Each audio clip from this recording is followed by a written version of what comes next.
Blog Talk Radio. Alternative facts.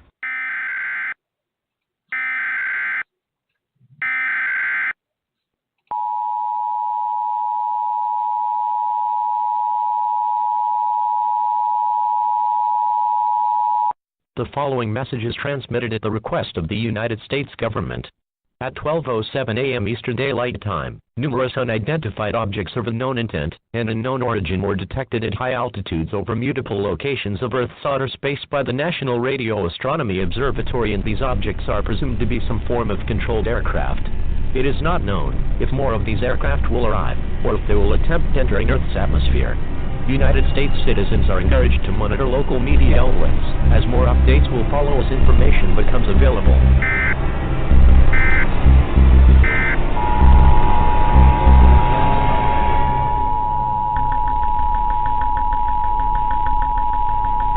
The following message is transmitted at the request of the United States government.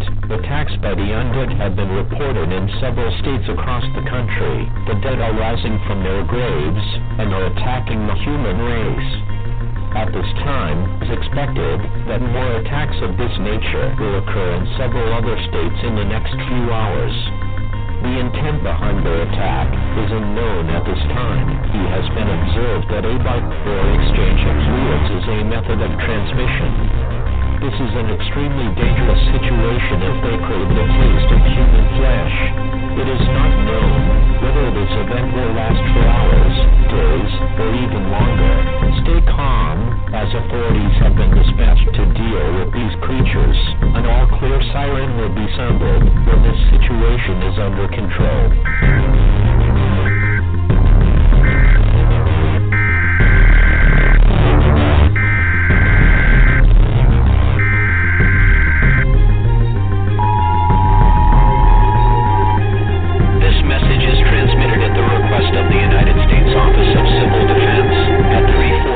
Pacific Standard Time, nor is detected a long-range nuclear missile launching. This missile is believed to be headed in the direction of all residents within a 400-mile radius of this area should seek a fallout shelter immediately.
Welcome to Within the Chaos with your host, Rodney Shortridge, and co-host, Robin Dalton.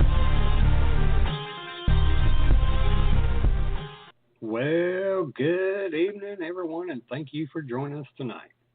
You can listen in by going to blogtalkradio.com/Within the Chaos, or listen in by phone. You can dial 323-870-4197. And you can also call in to ask questions to our guests at the same number, 323-870-4197. From deep within the heart of the Appalachians, I'd like to welcome everyone and thank you all for listening to Within the Chaos. My name is Rodney Shortridge, and I'll be your host tonight, along with my fiery redhead co-host, Robin Dalton. Hey, y'all. Well, tonight our special guest is Gary Cargal. Gary is a comedian and actor, locked and loaded with an arsenal of jokes, one-liners, observations, characters, and one-of-a-kind personality. Gary tours to sold-out crowds nationally as part of the Southern Mama Comedy Show. He's also a well-connected and an in-demand featured stand-up comedian in the metro Atlanta, Georgia area on the comic scene. Gary can be seen on YouTube with his channel, Gary Cargal, where you can find his popular sports comedy character, Coach Crocker. I'd like to give a shout out to my cousins up in Ohio, Jennifer and Joe Shortridge of 222 Paranormal. If you get a chance to check out their show, you can find them on Facebook under 222 Paranormal. I also like to give a shout out to all the Facebook paranormal groups and acting and UFO and all the groups that I post our shows on for allowing us to post it so people could actually find our show. And also, I just want to remind everybody that Creative Photography Club will be hosting a Halloween costume-themed photo shoot located at Tractor Supply, Pound and Mill, Virginia on Saturday, October 28th, starting at 11 a.m. to 7 p.m., and Sunday, October 29th, 11 a.m. to 7 p.m. You get to come and meet Wonder Woman, have your pictures done with her, and everybody come out with your ghoulish or scary or superhero or sexy or whatever you want to wear. And so, Robin, how was your week? Well, my week's been interesting, but I want to tell everyone out there that I apologize for not being on the last couple of weeks. Week before last, my brother-in-law had a big major heart attack, and we were in Forsyth down in North Carolina. And then last Thursday, my grandson had surgery, and I was in Charleston at the hospital. But I am back, and I am ready to get back with my guests, with our guests and all, and anybody out there listening. And I missed you, of course, Rodney. Yeah, right. Come on. There's somebody else. I know how this fucking shit works. Your woman goes missing for a couple of weeks and then comes back. Oh, I love you, baby. I missed you. Yeah, right. Well, I ain't gonna bullshit no longer. Let's let the man who knows how to bullshit come on and talk to us. It's my honor to welcome our special. I hope. I'm sure. If not, then. People, I apologize ahead of time if you're expecting somebody to make you laugh. I'm sorry, but he's supposed to. Well, welcome our special guest, Gary Cargal. Hello, Gary, and thank you for joining us tonight. You probably wish you hadn't have done this. No, I'm good. How are y'all doing? I'm still kicking. I didn't know if you could hear me or not. Oh, I can hear you. Okay. Loud and clear, buddy. So, I'm sorry. And hello, Robin. Hello, how are you? I'm great, man. It's great to talk to y'all up in Virginia. That's good. You're down in Georgia, right? I'm actually in Dothan, Alabama tonight. We have two shows down here tomorrow night and Saturday night. Oh, cool. So well, so you're already prepped and ready to go kick some ass tomorrow night, huh? Yeah, I'm probably gonna get in a little golf in the morning. All right. That's always a good warm up. Get all the dirty words out of my system for the day. I don't know if it'll take 9 or 18, but we'll work it out that way. I'm on a quota, man. I have to use them all up. So golf course, and get them all out, and that way I won't offend the preacher if he comes to show tomorrow night.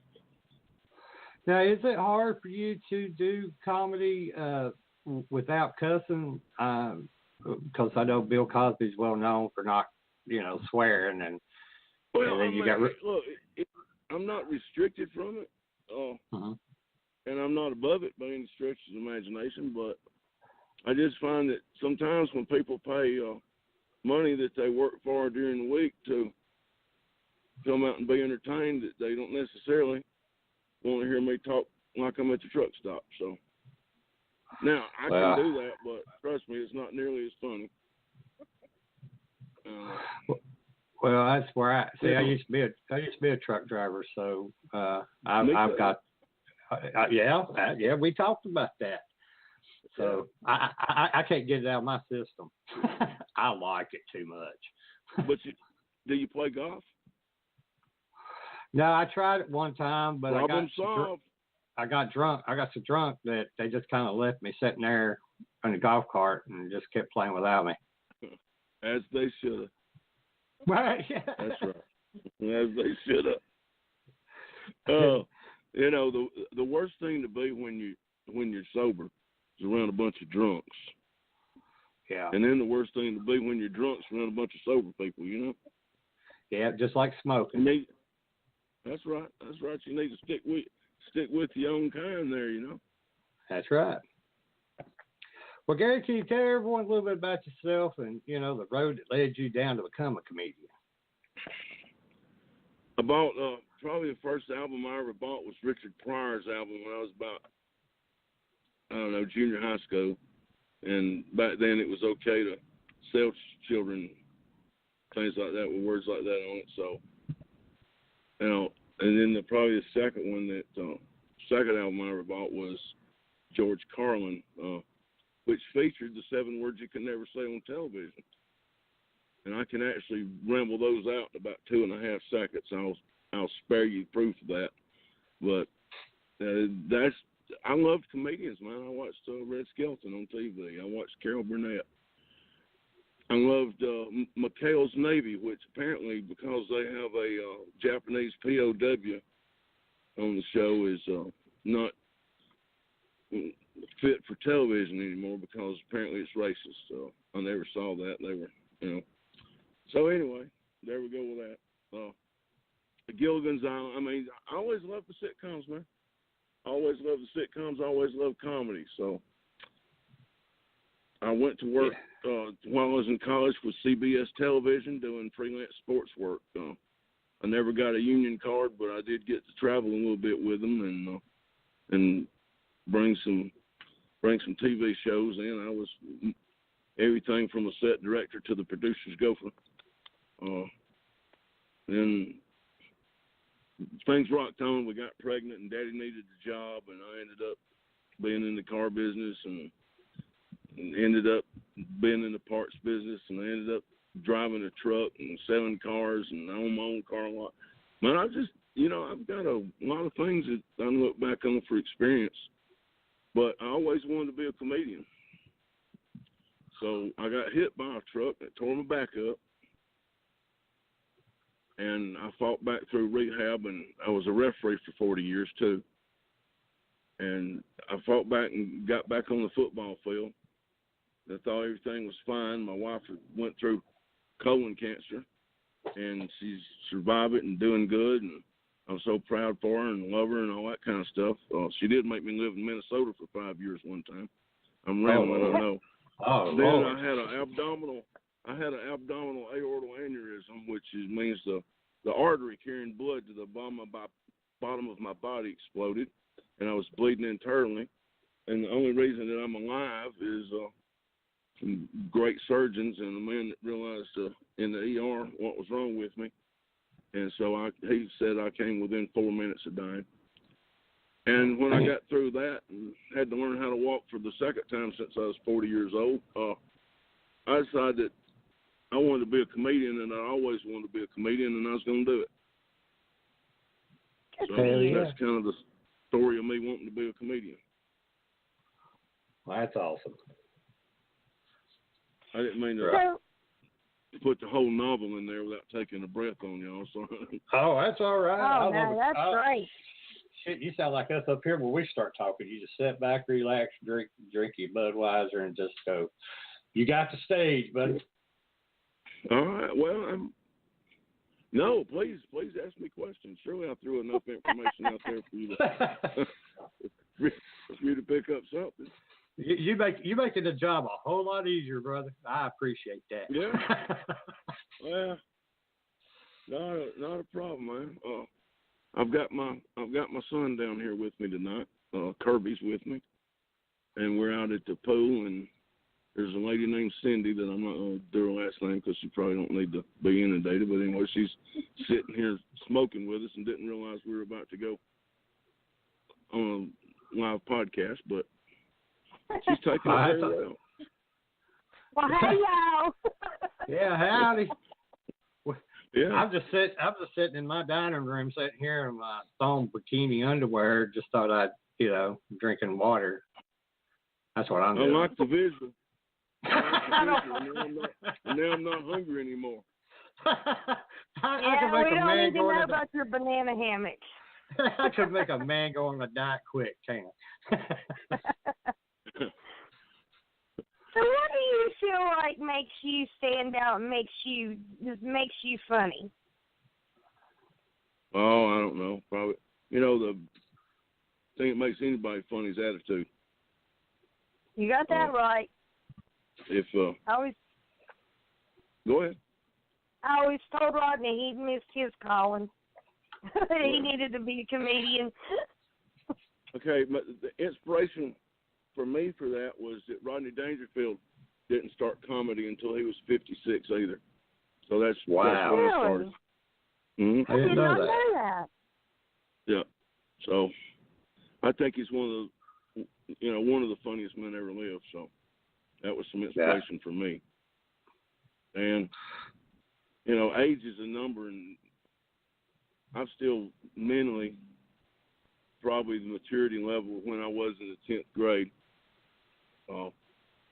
There is some wisdom. Yeah, there is some wisdom there, but still, I'm that kid that wants to play and have fun and go to the party and talk to everybody and shake everybody's hand and know everybody there and what their dog's name is by the time they leave. It's kind of who I am. Huh? Oh, no matter if you, like, sometimes in life I've always felt like maybe I didn't fit in. I'm the middle guy. Rich people always thought I was poor. The poor people always thought I was rich. The fat people always thought I was skinny. The skinny people always thought I was fat. I'm that middle of the road guy. I think that's the attitude I go at my comedy with. Well, how long have you been performing? About 2.5 years. Oh, wow. Yeah. My son was the president of a fraternity that I was also, and so I would go to Alabama. I live in Georgia, and I'd go over to Alabama for football meetings. It's about, you got to understand, from my house, it was the same amount of miles to go to Atlanta to call football, which is what I would have had to done, or to go over to where I'd been calling all my life. It's 45 miles either way. So, wow. For meetings and stuff.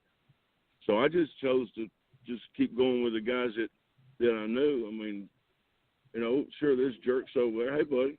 Sure, there's jerks over there, but at the same time, I know who the jerks are there, and if I changed associations, I'd have had to learn a whole new group of jerks. Mm-hmm. So I just wanted to go with the devil that I knew rather than the one I didn't know.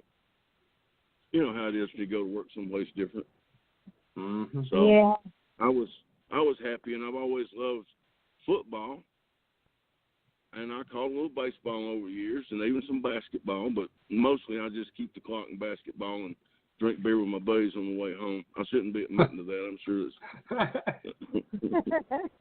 But anyway, we'd have fun that way.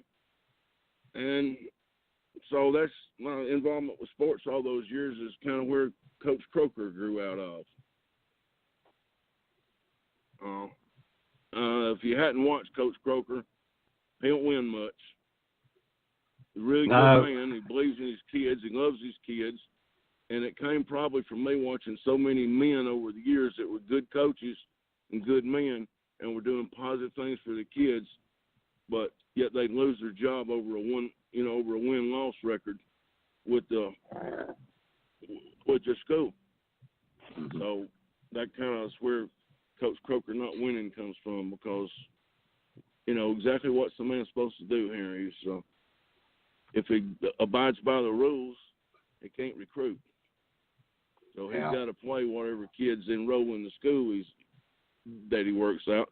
And I really don't understand how it is that the people that hire and fire, which is normally the Board of Education and superintendents and stuff, I really don't understand how they don't know look, the guy didn't recruit. He didn't break the rules. He's clean, you know. Yeah. And I think that's the frustration to where Coach Croker grows out of. For me, that's my inspiration anyway. So, do you do a lot of open mic nights? I used to, and now with traveling. What exactly is involved in that? Well, first of all, you need about. I'd say try to start out with 5 minutes of funny stuff, and it don't matter how good it is. It really don't matter. A man said this to me when I first started doing comedy that I kind of looked up to and was asking some questions. He said, "Listen, those people, whatever you say will be funny if you just go up and tell the truth." He said, "The people, what they're buying is not your material anyway. They're buying your personality. You go up, make them guys want to go fishing with you, and get up and make them women want to have you over Saturday night for a barbecue, and they'll like you. And that's all that matters. If they like you, they'll come see you." And that was good. That was good advice for me anyway.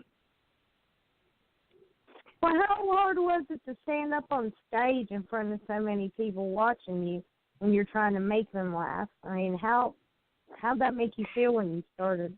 I don't know.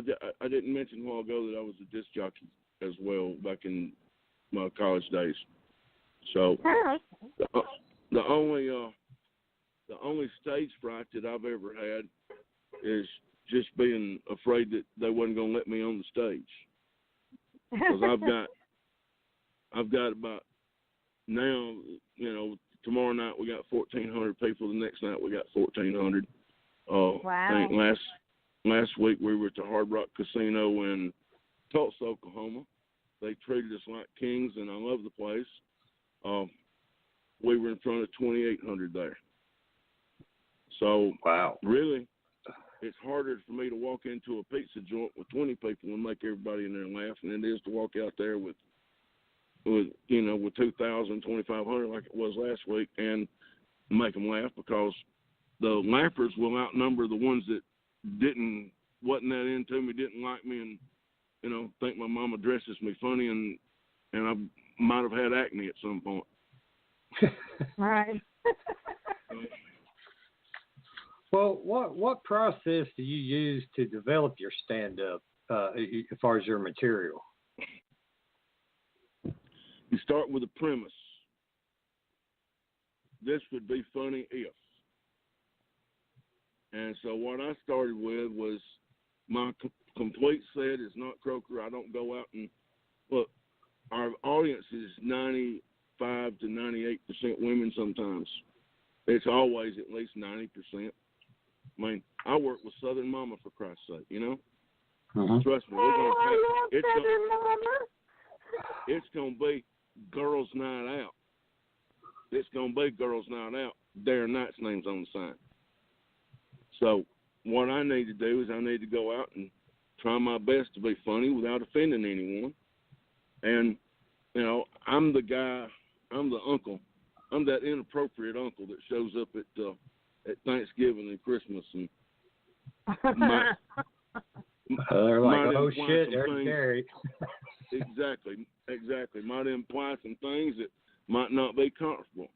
So I started looking back to, I want to talk about my boys. So I've got 2 sons. I love them both.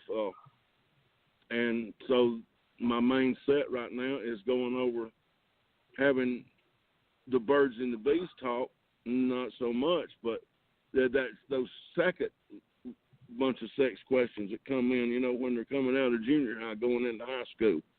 All right. Now, in my opinion, you don't need to bullshit them. You need to tell them the truth. Yeah. So that's kind of the set I'm doing right now. I don't be scared of me. I'm not going to bore you with first down jokes. but I'm pretty good at those if we're just watching the bar on, we're just watching in the bar on Saturday afternoon before the show. I'm pretty good with football jokes, but anyway, that's kind of where it comes from, and that's so did that get anywhere near answering your question? Oh yeah, you blew it out of the water. Oh, so, man. But I have to ask you a quick question that's just that just came out of nowhere because I did not. What's it like working with Darren Knight? Do y'all just sit around and laugh all the time? Most of the time. Most of the time, a field trip. Well, I said that I think I actually posted a picture of us a couple of weeks ago. Me and him, and there's another comedian with us, Red Squirrel. And somebody took a picture of us. There was a couple at the hotel that wanted a picture before we left. And I posted a picture of all of us, including the couple, and said, going with this bunch somewhere is like going on an 8th grade field trip.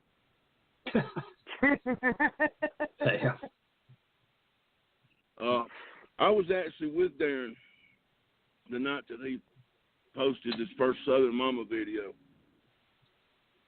Wow. We worked together, you know, coming up in this. So when he had the opportunity to go on tour, well, he was very kind to take me along.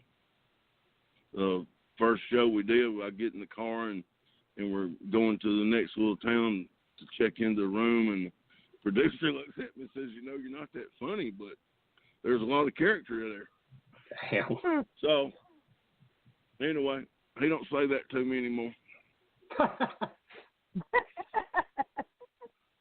You just had to show him how it was done. No, because I kept working until it was funny, you know? Yeah. You know, it's not as easy as it looks. And even though I'm only in front of the crowd for probably 15 minutes a night, you know, it's the concentration level at that point is off the chart. Mm-hmm. And when you have a nice dad body like I've got, you tend to sweat a lot under those big lights and all that concentration. Oh, I had a understand. I had a guy that I play golf with, and he said, "What's the concentration like when you're on stage?" I said, "About the same as it is when you sink a 50-foot putt. Do it right." Damn. It's true. It's true. You know, you gotta get in there. But yeah, thank you for asking about Darren. I love him. I do too. I'm sorry, but he's hot as hell, and I love watching his videos. I'm telling you. I'll pass it along to him. Chaos thinks he's awesome, and I tried to get in touch with him to be on the show, and we would love for him to be on the show as well because y'all are just awesome. Well, thank you so much. He's hot. I'm sorry. Girl, keep it in your pants. Lord mercy, woman. Sounds like she's already coming out of her damn underwear. Jeff, damn it. Jeff, you better calm that woman down. I used to have that effect on the girls, but, you know, I've had 2 babies, so that's where my body went. Yeah. Well, see, I've had 4 babies. That's the reason why my body's all full of hell. Yeah, that's exactly right. I know what you mean. And I know that's the real thing because I've heard a lot of women say that. Yep.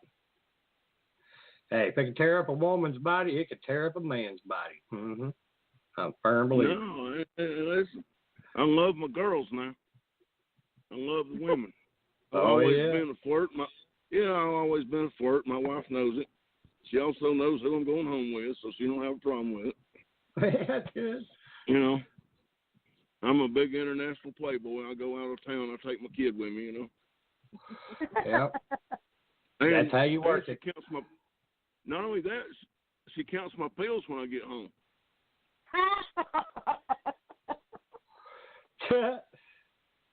You can't.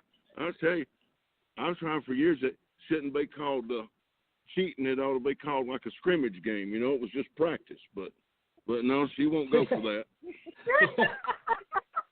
No, they don't like it when you say that. I was just over there. No. I was just over there checking out the other team and seeing how how they was all set up. I will say this: a pretty woman walks by, or a brand new Ferrari drives down the street, I'm gonna look. Yeah. And I'm still driving my trusty old Chevrolet. But that don't mean I didn't look at the new Ferraris when they come out. Oh, no. That's right. Just because you ordered from the menu don't mean you can't browse the menu. Well, that's why I can say Darren is hot, and they should be able to say nothing to me. All right, yeah. Oh, Darren's yeah, he's hot. I've been pretty, look, I've been to his birthday parties and spent the night. Man, I can't tell you. I spent the night at the trailer with the chickens. I don't know probably if there's somebody that don't know who Darren is out there, I'm sorry that we're going on about somebody you don't know who they are, but he does the Southern Mama videos on Facebook and YouTube and stuff. And surely people seen him. He's got 2.2 million followers now on Facebook. Wow, so, yeah, that's awesome. Yeah. You think everybody loves Raymond, man? You ought to be around Darren. Everybody loves Darren. Yeah, that might be our new series. Yep, everybody loves Darren. Hell yeah. Well, what is one of your more embarrassing memories from childhood, and do you use any of your childhood stories, with any of your shows you do? No, I mean, I haven't yet. Embarrassing stories when I was a child. Here's the thing, man. I was a perfect child. I never did anything wrong. I never did any. Wow. I'll give you a child. All right. I'm going to do a childhood story for you. Okay. We lived in a small town, rural Alabama. There's this man I used to see, me and my mom, every morning at the post office, which was where you had to go get your mail because we didn't have a mail carrier. We really didn't. So they wouldn't bring it to your house. You had to go to the post office to get it. Well, there's this man named Joe at the post office, and he liked me, the way you like little kids. And back then it was long before you couldn't talk to other men and the other guys, So me and this little guy got to be friends. So one morning, he brought me a toast sack. If you got folks listening not from the South, a toast sack is a burlap bag, maybe what potatoes would come in if you got 50 pounds or so. And inside this burlap sack was a chicken. And he was a big old white chicken, kind of looked like the Leghorn and Cleghorn character on Saturday morning cartoons, but he was a real big chicken, and he was friendly and nice, and I'd go out and feed him. And when I would call the chicken, there's a truck going by. I'm sitting out by the pool, my apologies. So I'd go out and call the chicken after dinner, and he'd come up and eat out of my hand. And this went on most of the summer. But in the fall, I had an uncle that was a preacher in Chicago, and my grandmother, when they come down, she decided that she was going to cook for him, and apparently those chickens at the A&P wasn't fresh enough. So we had dinner, and I had a chicken leg and probably hominy and all kind of southern food and stuff. Well, when I finished, I went out to feed my chicken, and I called him, and he didn't come. And I called him again, and he didn't come. And my mom finally come out and told me that she just found out that we had eaten my pet chicken. Oh no! There's it's not very embarrassing, but it kind of makes me feel like that's what it plays with the heartstrings. Yeah. Well, there you go. That's my chicken story. Oh, damn. That's horrible. I bet that chicken tastes good though, didn't it? Yeah. Look, I'll eat it, but I still don't like chicken to this day. Oh, really? Oh, wow. No. If I come over to your house and that's what you got, I'll eat it. And sometimes I'll even order it. It's rare. But that's really why I don't like chicken. Aww. And I know better because if somebody had named all them other chickens I've eaten over the years, you know, I mean, that put me right up there with, you know, with Mao Zedong and Hitler as far as, you know, how many chickens I've killed, you know. Yeah. Yeah, well, I went to school with a girl. Her name was Melissa. And Melissa, if you're listening, I'm sorry to bring this up, but she had a little pet pig named Mason, and she loved that poor little pig. And she went home one day, and they had accidentally toted it off to the slaughterhouse with the other one. And bless her heart, she mourned and mourned. And then, you know how cruel freaking kids are. And they would see it when it was, you know, we had anything pork at school, and they'd say, "Look, Melissa, we're eating Mason. Just torment her." And I'd say she probably still don't eat pork. Mason's good. I'm sorry, but I probably would have been the one that was talking about eating her pig, but. I'm having a bacon sandwich right now. So I guess it kind of serves me right that I ate Joe. You know, I mean, if you look at the big picture here, that's just becoming clear to me. It's all come a big circle now. Yeah. So where did you start your character, Coach Crocker, and the videos you've been making? How long have you been doing that? Because I noticed it when you post them up, I gotta watch them because it's awesome. You remind me of coaches when I played football. Right after Christmas last year, right the week in between Christmas and New Year's, the first set of Coach Croker that we shot is actually shot in New Jersey. Uh-huh. So past that, once look, the hard part of Coach Croker is not shooting it. It's not even me getting in character because I know that coach. He's madder than hell, and he ain't gonna take this anymore. He's been beat. Let's see. I did this one line, and one lady complained about it. And if anybody out there has ever been hit by a man, my apologies. I promise you, I didn't do it. I've never hit a woman in my life, and I got no intention on starting tonight or next week. And if one of my boys did, I will personally whip their ass. Okay? I don't believe in it, but I did make the joke. It's a joke, lady. Sorry, but I did say that we've been beat more than Tina Turner. Yeah. So apparently that line was offensive to that one woman, and I'm sorry for every man that's ever damn hit a woman. I am sorry, and he was wrong, and hell, put me on the firing squad. But I didn't beat Tina Turner. I ain't never gonna beat a woman, and I don't condone it. But that don't mean that ain't funny, because it is. Because everybody knows how much Tina Turner got beat by.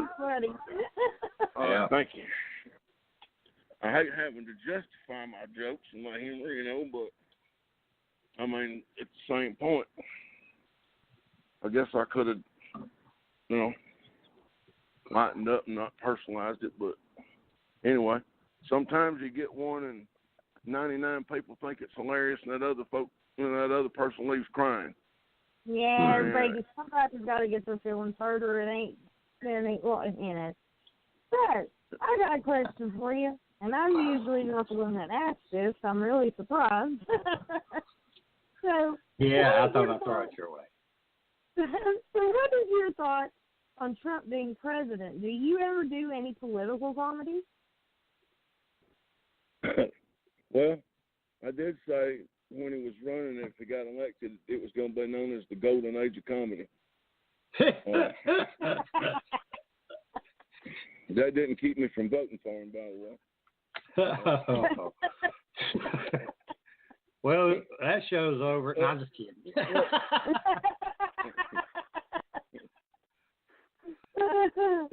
The man's hilarious. He is. He is comedy gold.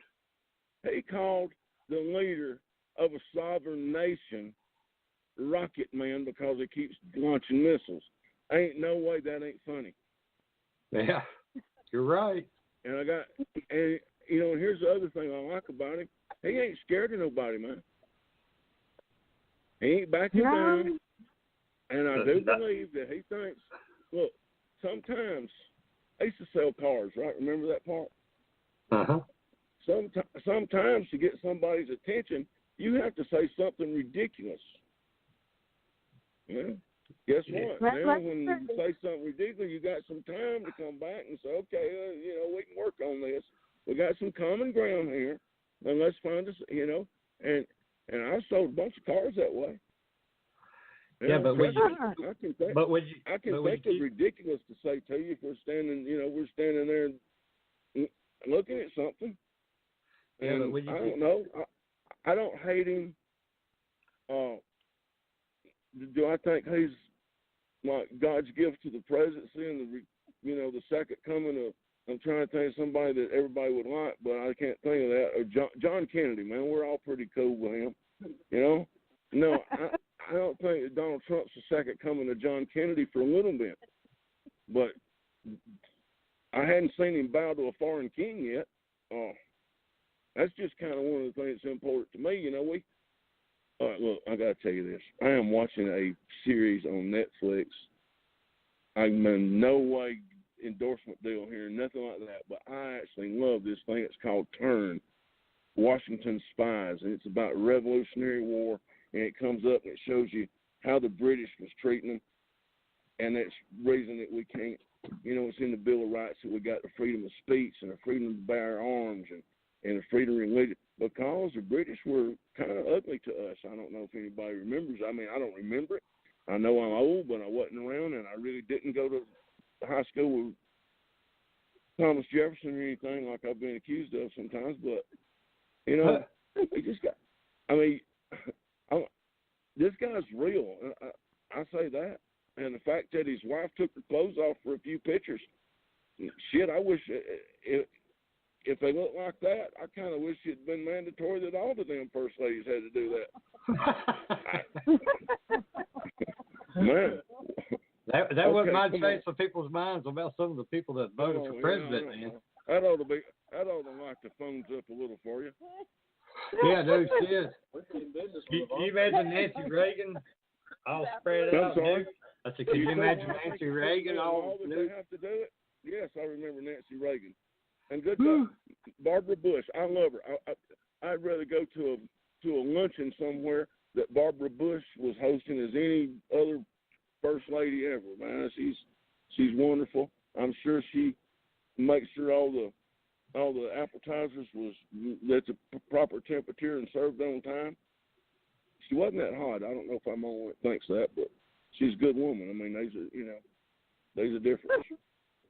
Well, see, with Barbara Bush. So anyway, you got me in trouble there. You want to try something else? No, I'm gonna let Robert keep digging a little bit on this one. All right, so going along with the theme here, are you ever worried about offending people in someone, in the politically correct society, or you just say the heck with it and go on with it?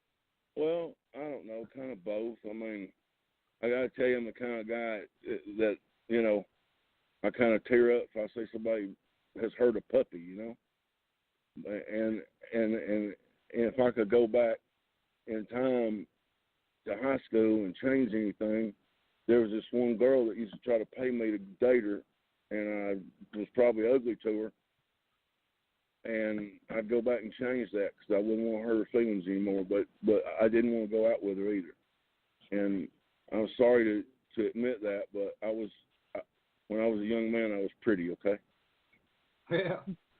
Yeah. I know that had its own pitfalls. It did.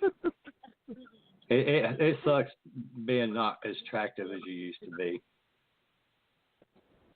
Well, have you ever gotten any hate mail or offensive comments about your comedy other than, the Tina Turner thing? No, because I don't really, look, I talk about sex with my teenage boys in my cell, okay?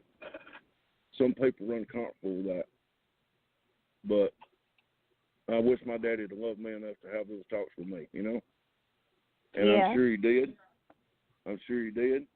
But back then, it wasn't as cool for guys to say I love you to each other.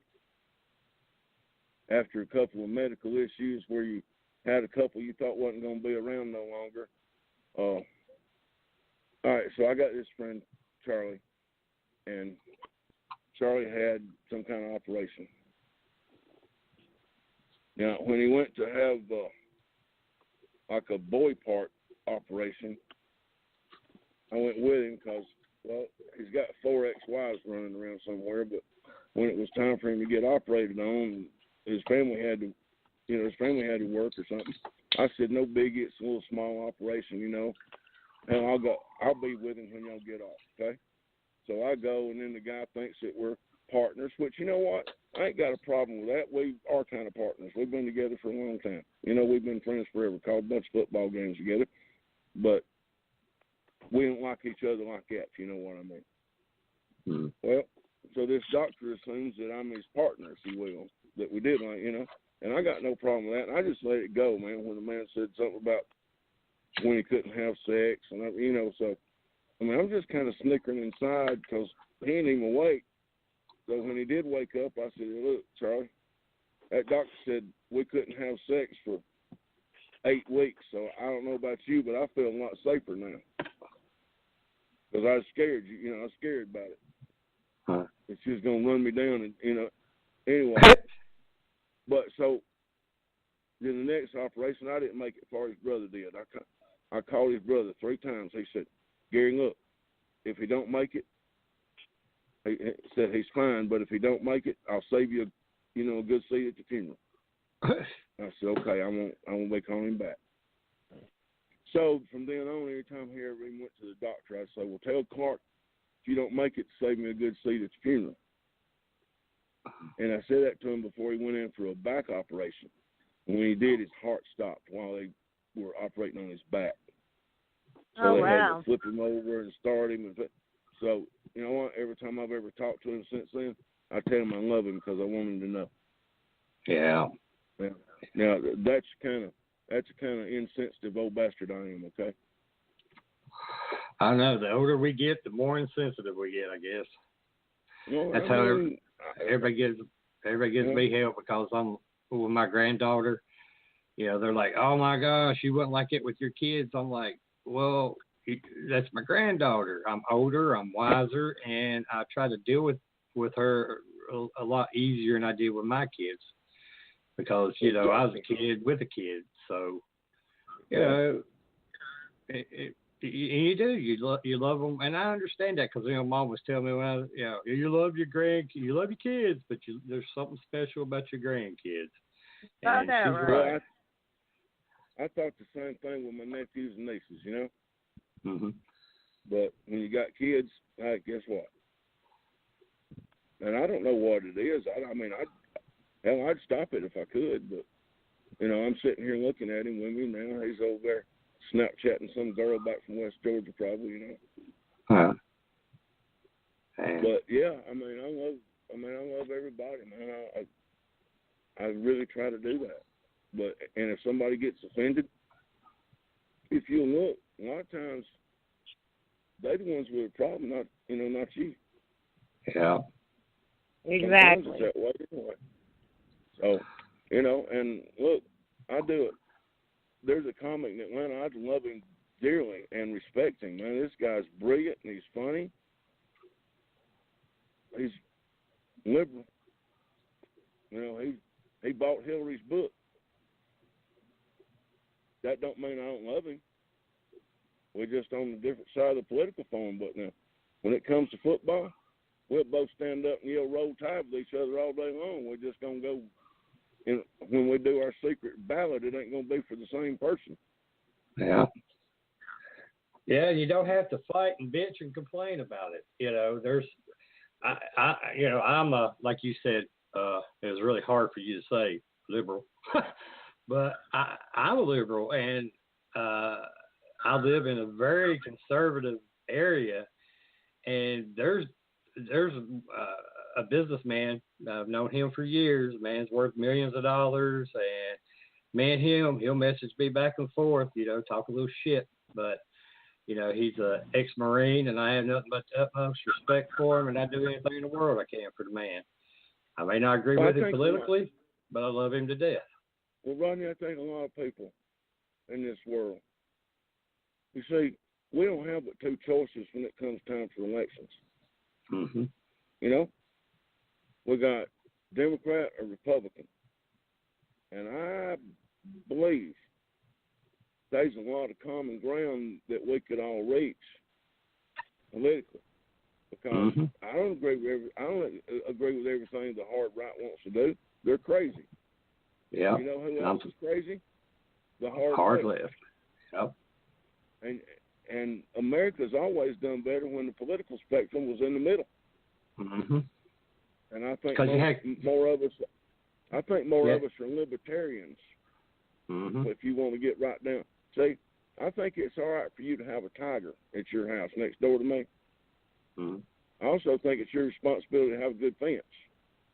That's right. I agree with that 100%. You know, so that's my libertarian view right there. So that's really, if you want to get nuts and bolts about me politically, that's it. I think there's some things the left needs to give up. Some hardcore things. I think there's a lot of things the right needs to give up. Mm-hmm. I agree. That's one thing I tell people. I'm more of a moderate liberal than far left, because there's just some of that far left. I'm like, you people are nuts. No. Remember when all the fat folks thought I was skinny and all the skinny folks thought I was fat? Yeah. All the conservatives think I'm a liberal, and all the liberals think I'm a conservative. Yeah. In other words, I want to keep my guns and my weed. Oh, hell yeah. I agree. It's 100% agree. Mm-hmm. Yeah. I may need that gun. I hope I don't never need it. Yep. But I want it. I feel safer with it. That's me. And that's what freaks people out right here. They're like, well, you're liberal. Why do you believe in guns? I mean, I even got a carry permit. But it doesn't mean that where I have the right to carry a damn gun, that I'm going to go into McDonald's with an AK-47 and order me a Big Mac. No, but I tell you what, I wouldn't mind you having it in the car, so if somebody did go in there, you could go get yours. You respond to hell a lot quicker than the police can. Exactly. Now, that I will agree with you 100% on.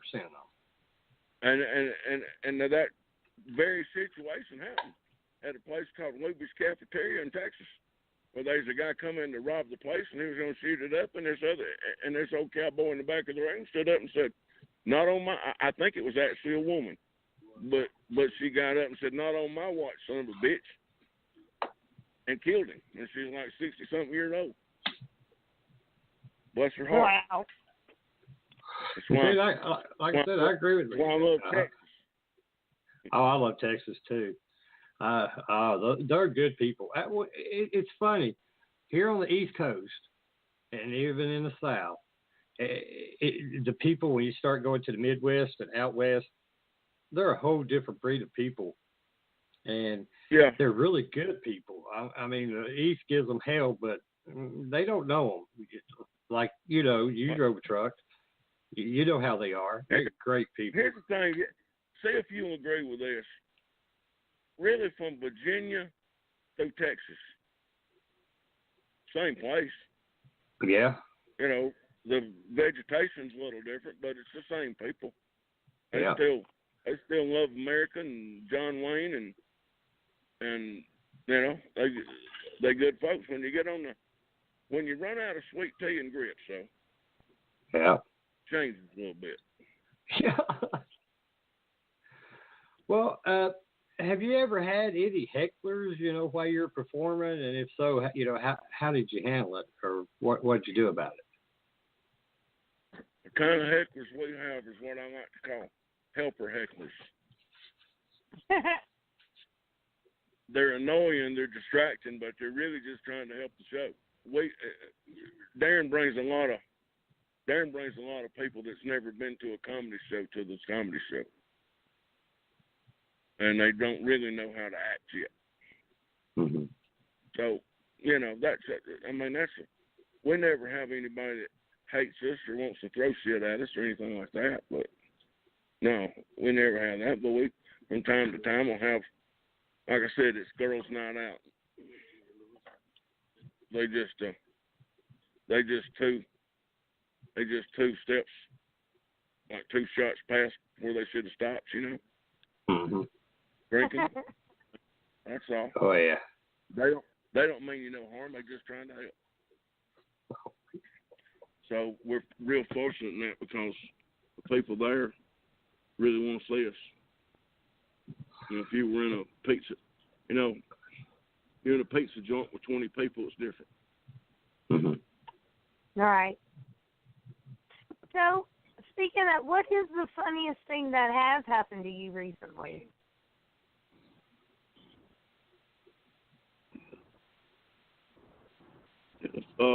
Funniest thing that has happened recently. Let's see. Gary brushed his teeth.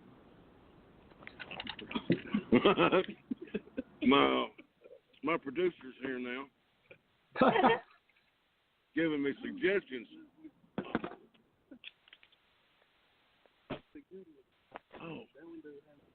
Oh, I get it. Yeah, they're accusing me of holding out on them, man. Yeah. All right. We can get back to the show now.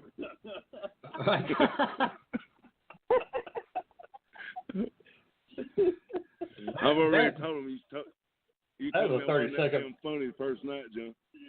Yeah.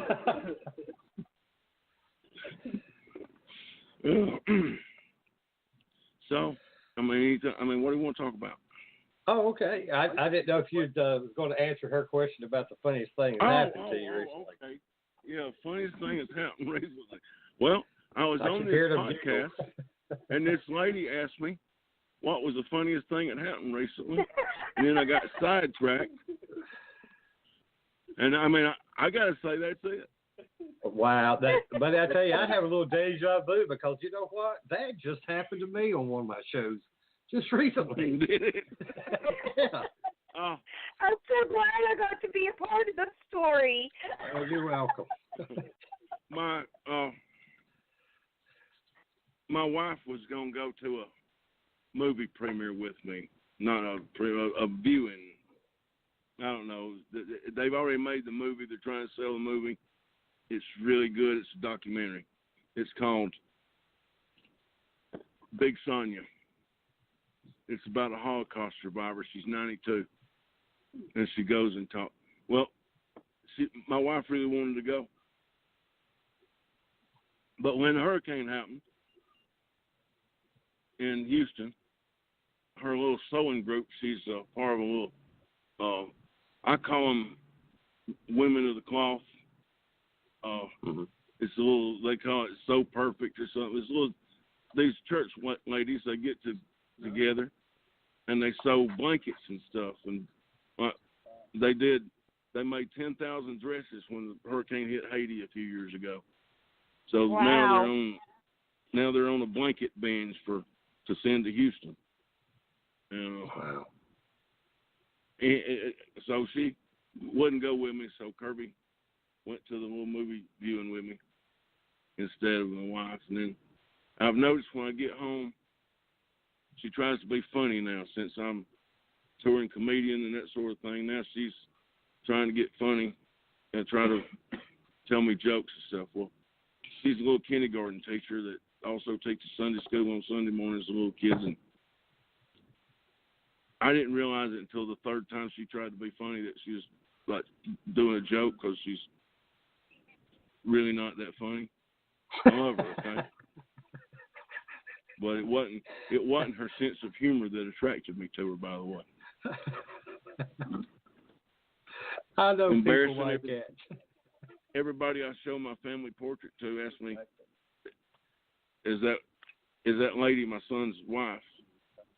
Wow. And I have to say, hell no, it's his mama.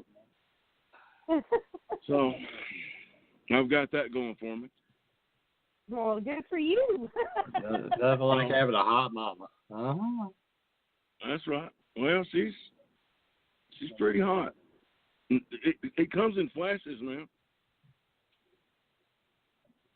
What do you mean it comes in flashes? Well, that was a joke. She's hot, but it comes in flashes. Oh, I missed that one. Sorry. Yeah, it's all right. I was just thinking, one day she's in her sweatpants and stuff, and then you're like, next day she's all dressed up, and you're like, ew. That's what I thought she was going with. No, well, I'm going to tell you what you can't do. I won't buy her clothes anymore. Oh, yeah. No. Look, I was playing golf. I just started, and I wanted her to play golf with me. So I went out and bought her this nice little capri pants things from Lily Pulitzer. Anyway, they were cute. They were little pink pants, and they little ice blue pants, and they had pink flamingos sewed on them. It was really cute. And so I bought her a size 4, which is what I understood last time I knew. That's what size she wore. And you can't just do that like guys. They have to try stuff on, trust me. So I went out and bought her these pants. Well, she had gained 6 dress sizes since we got married, and I wasn't aware of it. You see, she was up to a 6, and I only bought a 4. But when we started out, she was a 0. And I got in all manner of shit because I bought these pants, and she went on some kind of crazy-ass binge diet to get down to where she could wear these pants I bought her. So trust me, I learned my lesson on that one. So that's why, guys, the older guys didn't tell me, stick to jewelry. That's right. Play it But safe. I was always that jewelry was payment for something in the bedroom. Hey, you can't go wrong with tacos, okay? It depends on the taco. Yeah. Well, have you done any TV or movies, as an actor or as a comedian? Not yet. I mean, I've filmed some stuff, and I hope to be there someday. But there's a process to that. Mm-hmm. But hopefully you can see me on Netflix one day. Oh yeah, that'd be great. Oh yeah, I mean, like I talked to that guy one time. Yeah. Like Trey Crowder, we talked to him last year, and now he's got so big now he won't return my phone calls. I don't know why. Well, don't worry, I'll return your calls. All right. I'll do whatever. Hey, I'll do whatever I can. If anybody wants. I'm sorry, Robin. I didn't hear you. I said, hey, can you get Darren to call me? Oh my gosh, it's about Gary, not Trey. Yeah, I have a policy. Darren don't pay me to be his agent, so I don't book him on much. There you go. Anymore. We used to do that show in Anniston together, man. It was a big deal. You could have saw us for $5. At the Smoking Moose Saloon in Anniston, Alabama. And so now we've kind of gone from Noble Street to Broadway, if you will. Mm-hmm. Dang.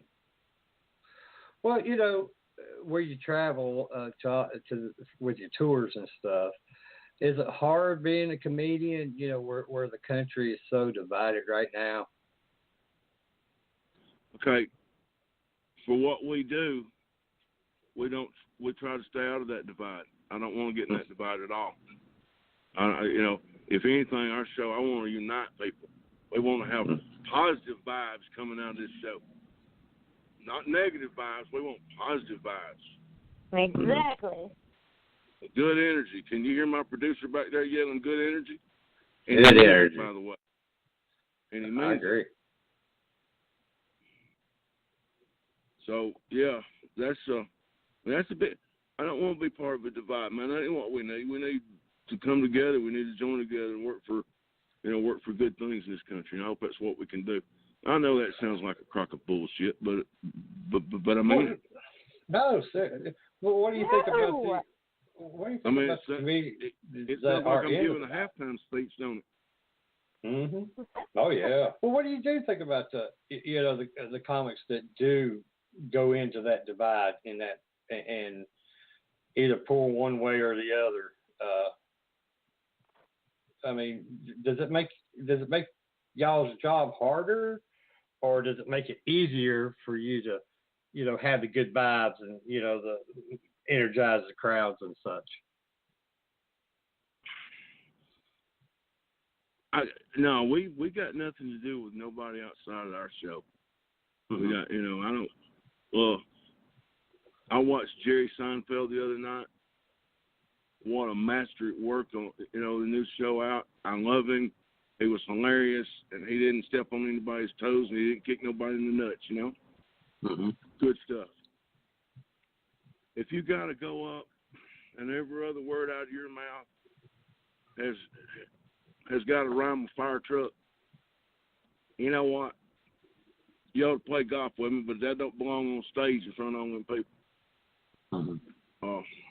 That's just my opinion. Mm-hmm. I did love Richard Pryor, by the way. I mean, if it's been done, it's been done. What's was it Kathy Griffin, I guess, that did the thing with Trump's head? Yeah. Yeah. Yeah, I don't think that worked out too well, did it? No, that was terrible. Not at all. I mean, so, and again, I'm nobody. Trust me. Kathy Griffin's a much more seasoned comedian than I am. Wow. But I wouldn't do that. I don't agree with nothing with that lady. I don't really care much about her comedy. I didn't, I know she's all, she's great in the gay community, which, that I give her high marks for that. But going after the president like that, I don't like Trump, but I don't want nobody to hurt the man. He's doing that on his own. Well, I mean, that's my opinion. I mean, it's just not my thing, man.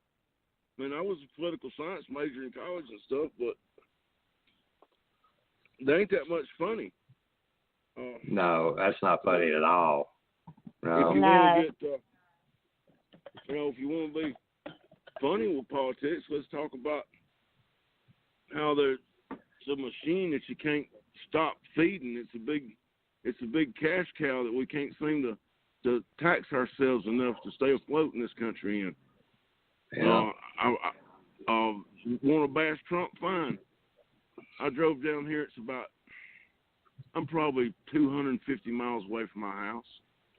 I drove by at least 5 big factories that's just sitting there with weeds growing up, Because we don't make nothing in this country. So if we get somebody, and I don't care that his hair is funny and his wife took some naked pictures, I don't care about none of that. If he can get them people back to working, and they can start making money so they can buy cars and boats and groceries, you know what? I'm gonna tell you he did a great job. Mm-hmm. And I don't care how many foreign leaders that he gives nicknames to, because frankly, I can't look at Ted Cruz without thinking about him being Lion Ted, or Mario Rubio without thinking about him being Little Mario. And then the hands joke's one of the funniest things I've ever heard. Where they were, so hate if you want to, man, but I like him. That's no problem. Well, do you do a lot of writing? Do I do a lot of writing? Yes. I do. Coach Croker is a line sieve. He's got to have more lines. I've got, I got ideas going in my head about how you make this funny, and a lot of times it happens when I just sit down and watch a game, don't worry about it, and then I'll think of something funny, and I'll have to get it recorded somehow. Dang. But that's where you ride at. A lot of times I'll be driving to the show, and me and my kids talk. I'll come up with something funny then to put somewhere. But yeah, you can go lock yourself in a room with a typewriter and sit there till something funny comes out. And I don't know how long it'll take, but sometimes that works. Sometimes it works to go to the golf course and just play, and then you'll think of something funny there. Mm-hmm. Right. Well, what happens when a crowd doesn't laugh or get your joke? How do you handle that? Do you just keep on going, or do you try to add to it, or just let it die? Honestly, don't know. It's never happened to me. Wow, bravo. The reason why I asked that question. I had some of them last more than others, But I never walk out. I never walk off for crickets out there. Uh-huh. Well, the reason why I asked this question is because quite a few years back, everybody talked, because I'm a world class.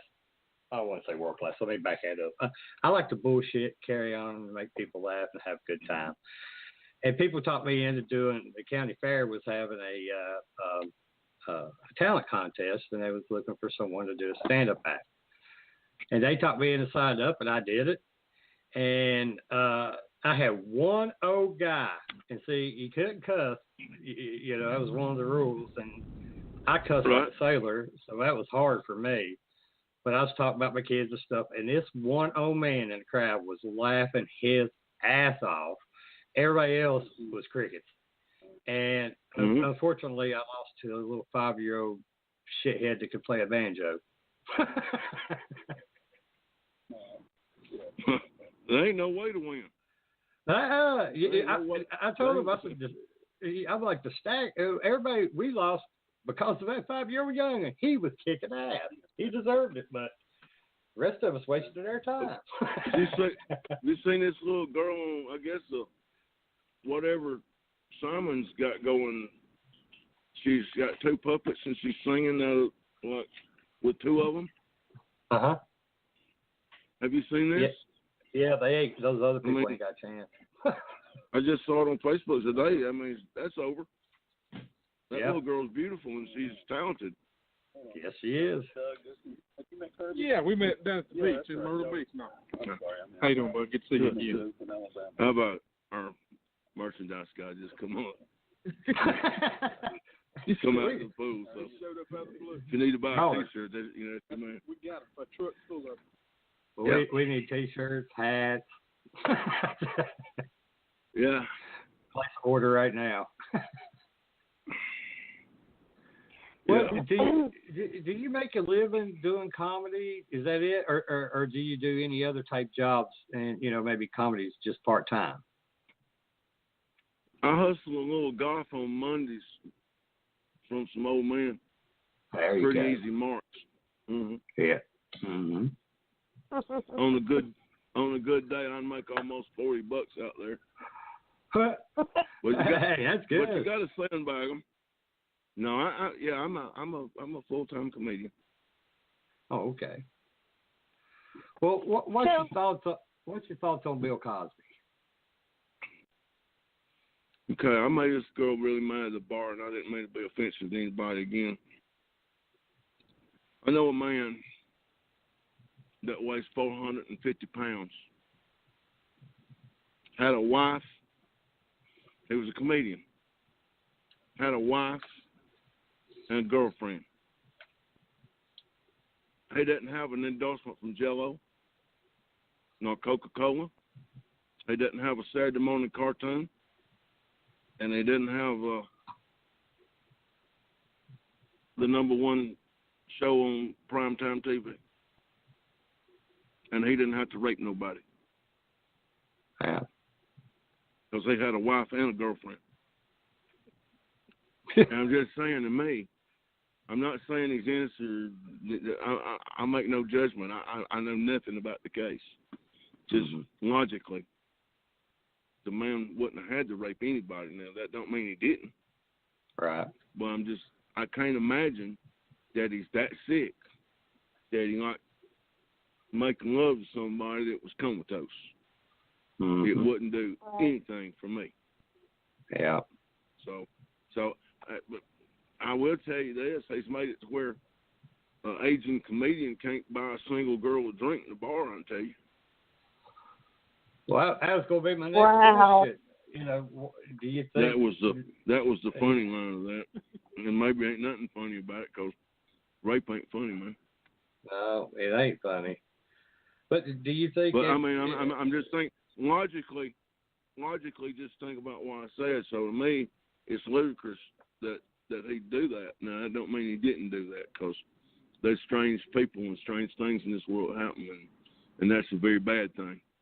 And it ought to be taken very seriously, rather than somebody, trying to make a joke about it. I mean, I probably shouldn't do it. I mean, but it's just unbelievable is what it is to me, Rodney. Well, it is to me, too, because like you just explained, and also the fact that, it took these women how many years? 30, 20, 30, 40 years to come out? A long time, and I'm not going to, again, I don't want to say anything offensive. I don't want to, but hell, it just don't make sense. I mean, trust me, if the T-shirt guy here that's making eyes at me rapes me tonight, I'm calling the police as soon as I can get to a phone. I ain't going to wait long.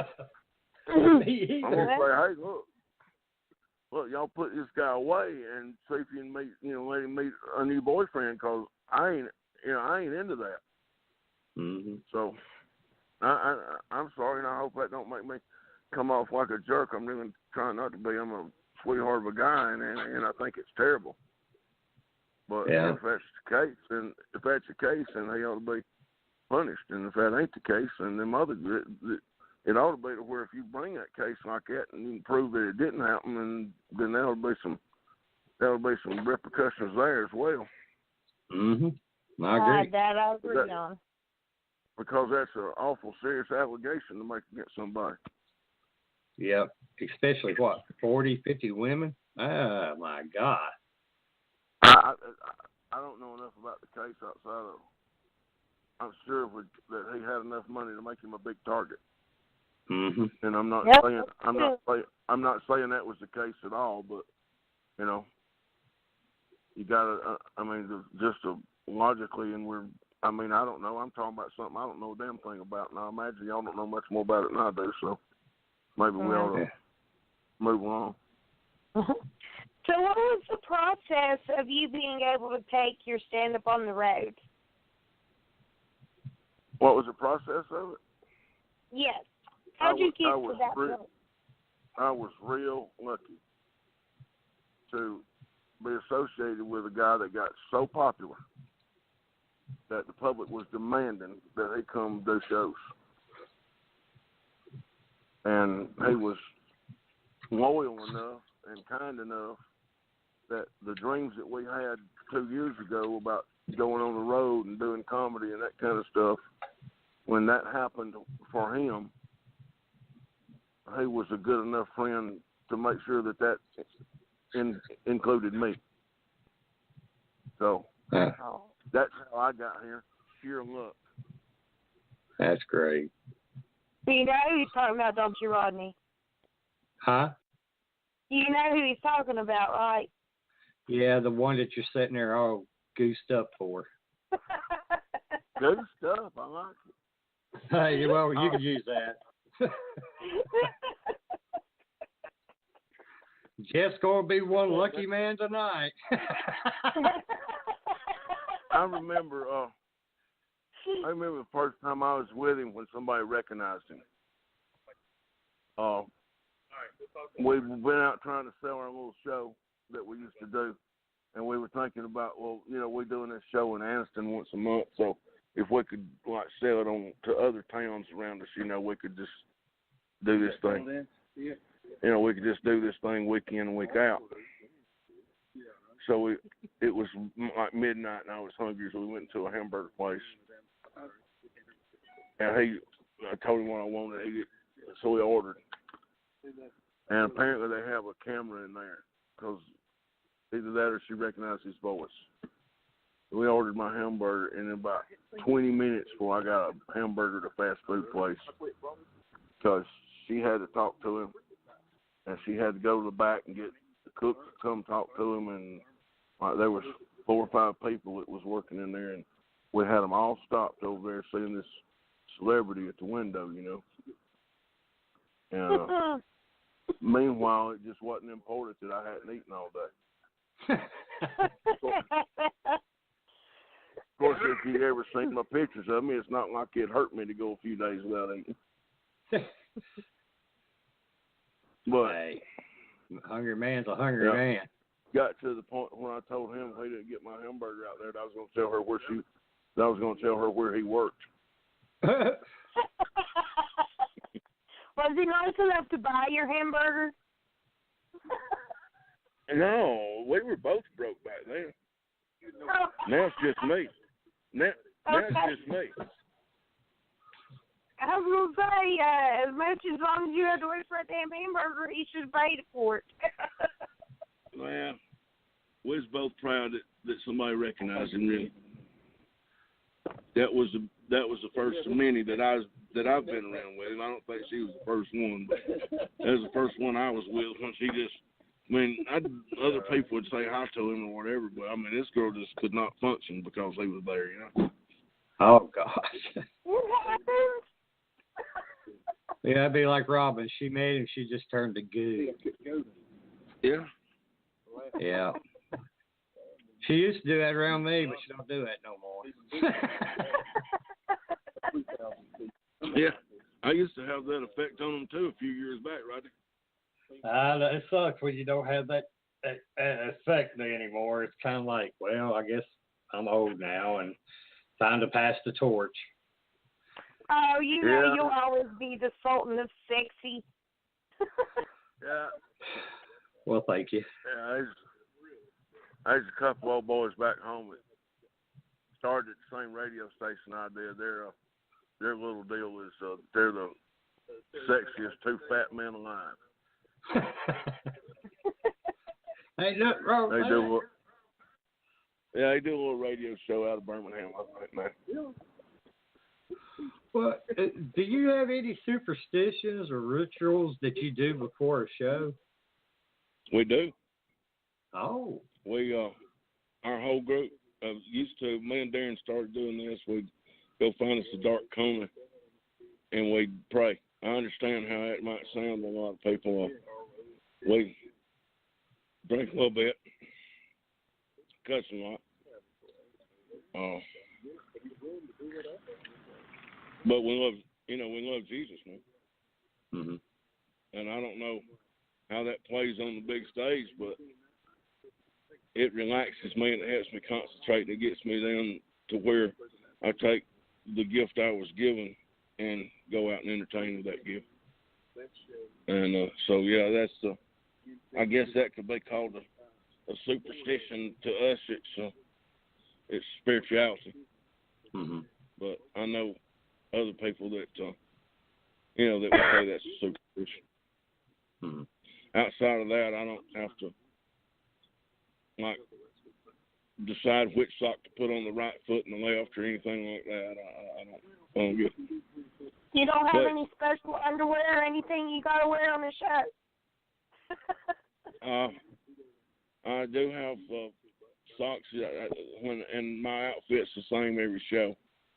I have, how many pair of green pants am I up to, Kirby? 9? About 9 pair of green pants and more shirts. But I've got special ones that I like, better than others. So I've got 4 shirts and 3 pair of pants in rotation now. Because I wear the same stuff every night. And when I put that stuff on, then I'm that character, Mm-hmm. Right. And I'd say that, Rodney, you're talking about stand-up. That's important to me. It's your appearance. Depending on, however you want to look, you need to have that same look every night. Uh-huh. Because that stand-up will develop a character. You are that character. Right. Especially when you're on stage. That's who you are. I always said Larry the Cable Guy stole my look because when I drove a truck, I used to the way he dresses with the flannel shirt, cut off sleeves, and a pair of blue jeans and a t-shirt underneath, that's how I used to dress when I drove a truck. And when Larry the Cable Guy started coming out being big, I'm like, that son of a bitch stole my damn look.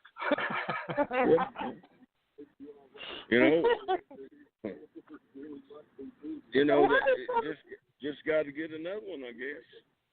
I did. I went to just regular, Walmart special, $4 pair of shorts and a $4 tank top. That we always pray that don't fall down. Yeah, they have a tendency to fall down. Hey, if it's a hit, keep doing it. Hey, more people see my ass than my own wife has. Yeah, actually. So what are some of your favorite locations to do a show? What are some of the best places you've been? Honestly, I love them all. I mean, when I'm there, we just play at the place called The Joint, which is the Hard Rock in Tulsa. And if it wasn't for the winters, I'd move there. And I love it. And I'm that way. Like this weekend, we're in Dothan, south of Dothan, Alabama, between there and Panama City, Florida. We have, real strong fan base around the Florida Panhandle here. And it's really the tri-state area because it isn't very far to Georgia. So we'll have people that'll come to this show from all over. Like I say, sold out for, I think it's 1,400 both nights. But they'll drive and they'll come and they'll love us. That's great. So I really. We don't get turnouts like that at our meet and greets, Rod. No, we don't. If you could get Darren to come to one, it would be. I mean, if Darren came to one of my meet and greets, I'd be the only one meeting and greeting him. I'd have him to myself. See, we'd have to give in a bodyguard to keep you off of it. Yeah. Mm-hmm. Yeah. But we'd love to have him and y'all up here. That'd be great. But we're poor people. It was really special to me. We did the Majestic Theater in Dallas. That's probably built in the late 20s. It's a magic place. It really is. And to know that I'm on the same stage that Willie's been on, and Bob Hope and Bob Wills and Waylon and Ron White and Rodney Carrington, and I mean that's special to be there. But I feel that there's so many places that we go because we've got to where we're drawing crowds too big now, to go to the average comedy club where it's 300 seats mostly, and if we go do that and see all the people we want to see, we have to spend a week there. We did that in Nashville last year. I was getting mail there. Wow. So we were there. I think it was 8 days that we were in Nashville last year, and I love Nashville. If you got to do 8 days somewhere, that's a good place to do it. So I love Nashville. I love Knoxville, Tennessee. Last time I went there they liked me a whole lot better than they did when I used to be a student at Alabama and go up there for football games. They didn't much care for me then. Well, what advice would you give a up and coming, new comic or even a old person that's want to be a comic? This is straight from Darren. Get you some female followers. Well, right. I've got that. There is no better advice.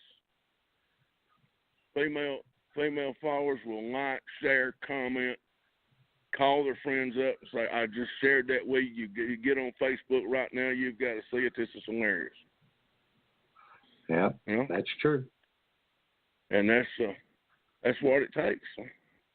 Because if you go and you perform, make sure them people, when they leave there, they want to go tell somebody else how much they enjoyed it.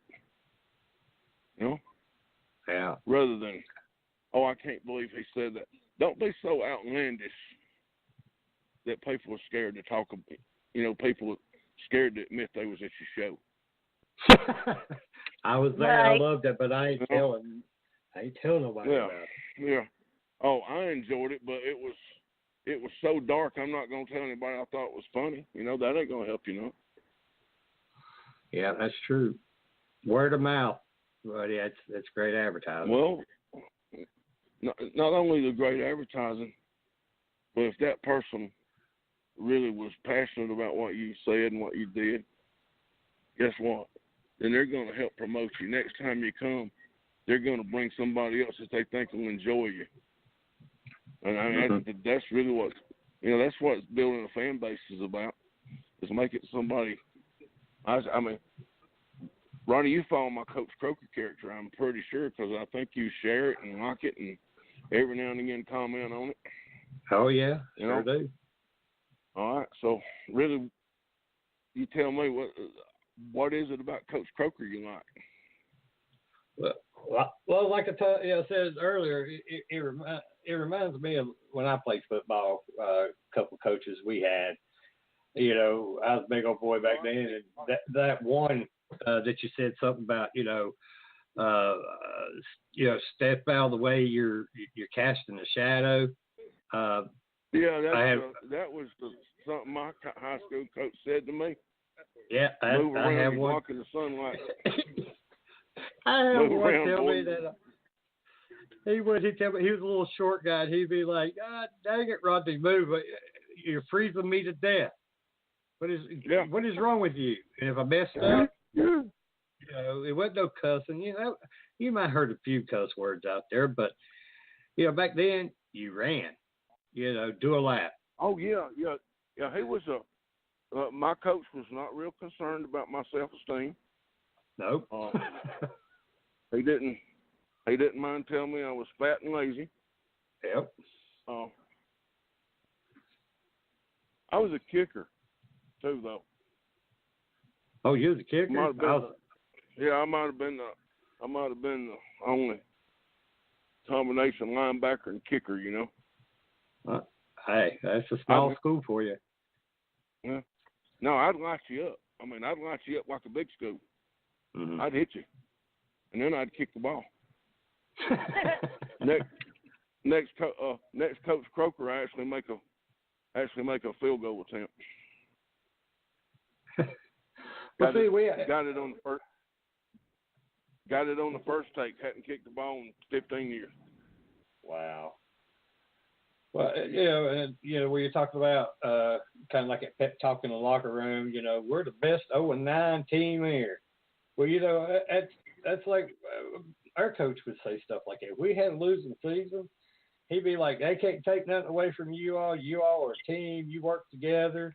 You lose together. You win together. It'd be nice to have a win, but by gosh, if we don't have one, we played ball and we had fun.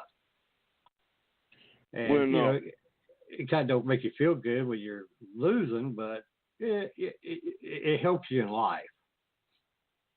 When I was a referee, prior to the game, you have a pre-game conference with both coaches separately. You take somebody with you, preferably the umpire, to go with you, and that way, if there's anything about what was said or something, you've got a witness, Right. It's precautionary, but it's it's in the manual to do it that way, and it's for good reason. So, this one guy that I'm thinking about right here says, look, I refereed this guy's games when he was playing. He was a competitor, loved him, good kid, still is. Wish him well. He won a state championship.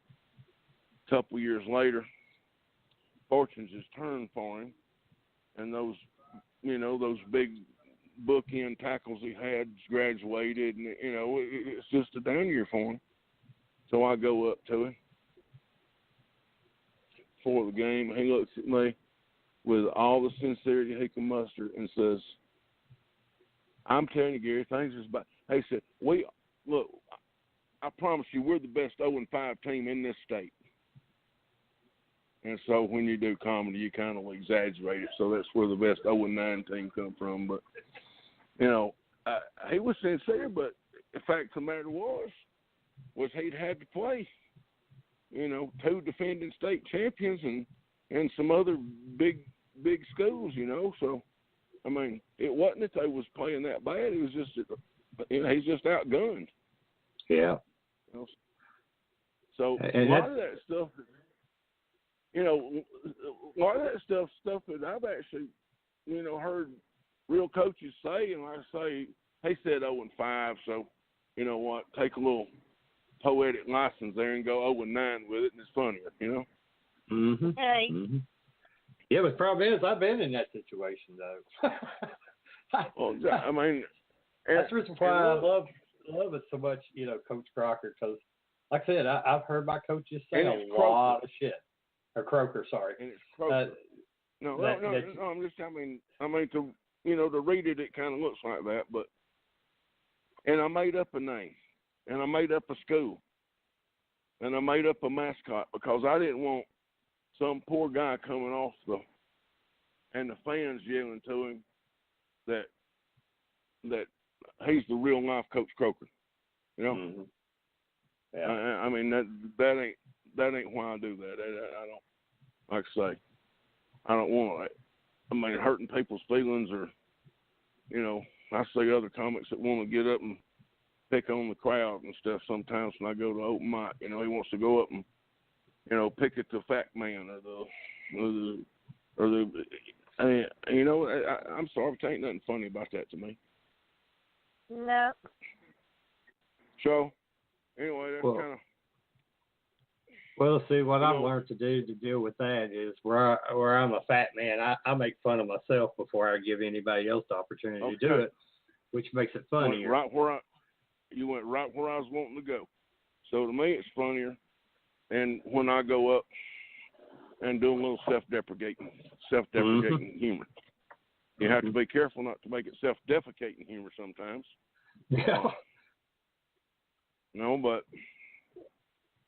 Yeah, it's funnier to me when I go out and make jokes about my shortcomings rather than somebody else's.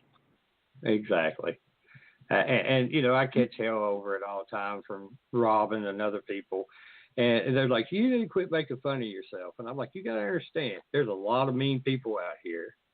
And if I'm able to cut them off before they say anything hurtful to me and to make it a joke and laugh about it, and they're laughing, then hey, we're all good. I agree. I couldn't agree more. See, Robin, I told you. Well, I just don't like it because you do the same thing to me when I call myself airheaded or dingy or stupid, or because we all know I ain't the brightest, bulb in the box. But secretly, I agree with you. Man. Yeah, but you don't like to hear me say it. So, that's good. Do y'all do comedy? Do you do stand-up? No. Wanting to. Yeah, her and everybody, my daughter, and ever since I was in high school, I was I'd always bullshit and carry on and with everybody, and I'm 47 years old, and when I got out of high school, I got married and ended up having kids and had to work hard, and I've bullshit every job I ever had, and everybody's loved it. And I've had people tell me, you ought to try comedy and stand up. I'm like, yeah, but I cuss a lot, and I don't, a lot of people don't like that, and I don't want to offend nobody or piss nobody off. don't not do comedy for that reason, though. You know? I mean, if that's, everybody's kind of got their thing, you know? Mm-hmm. And you're not going to know that until you go try that stuff at an open mic. I don't know how far is it for you to get to an open mic once a week or once every month or, you know, just. I think there's a. Do we even have those around here anywhere close? Not close. I think there's a couple places there in West Virginia and maybe down Tennessee. Okay. So, and you live what town? I live in Tazewell, Virginia. It's for Tennessee line. It's about an hour drive, and for the West Virginia line for me, it's about a half an hour drive. Oh. I'm in West Virginia. You know, if there's not an open mic around, maybe you could start one. Well, how would you do that? Well, you'd go find the bar owner. Oh, okay. Be a suspect, a pizza place, and say, hey, I'd like to start an open mic around here and see if it'll go, man. Well, that's a damn good idea. You don't charge him nothing. Mm-hmm. See if they give you the space and a microphone. Do it on a Monday night, Tuesday night, Wednesday night, some nights that he's, you know, not busy. Right. And he'll be glad to have the people. Well, that's a good point. I might have to look into that. Stand-up's not like starting Led Zeppelin. I mean, all you need is a microphone. And really, if the place is small and you only got half a dozen people that's there, you know what? You don't even need that. You just do it without the microphone. It's a lot easier.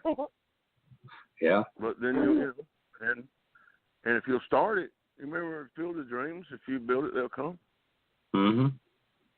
Well, I don't know if that should have worked here or not, but you could try it. Yeah. That's a damn good idea.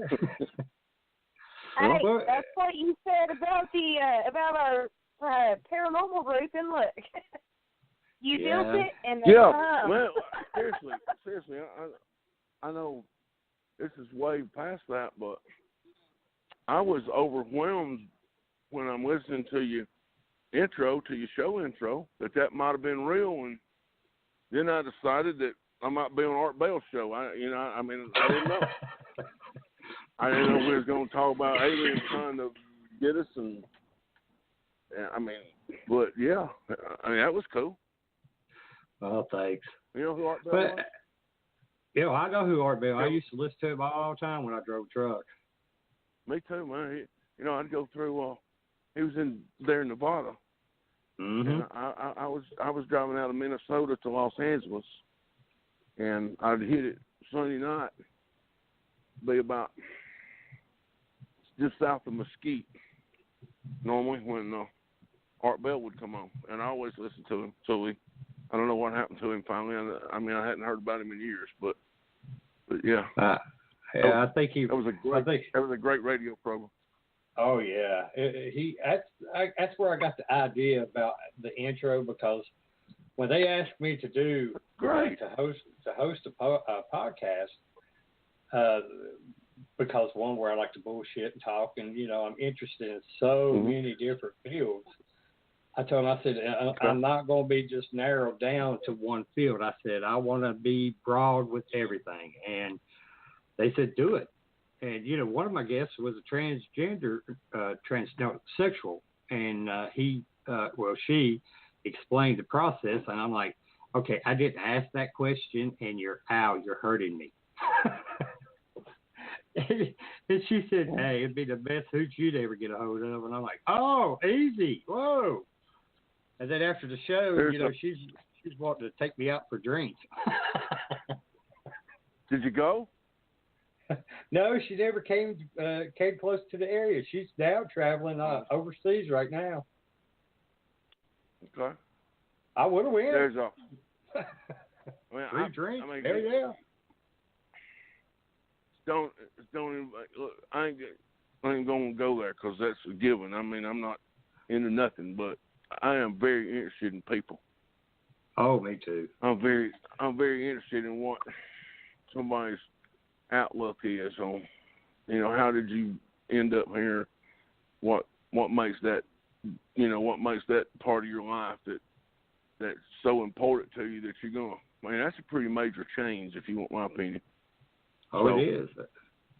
I wouldn't think somebody had undertook that lightly. No, he did.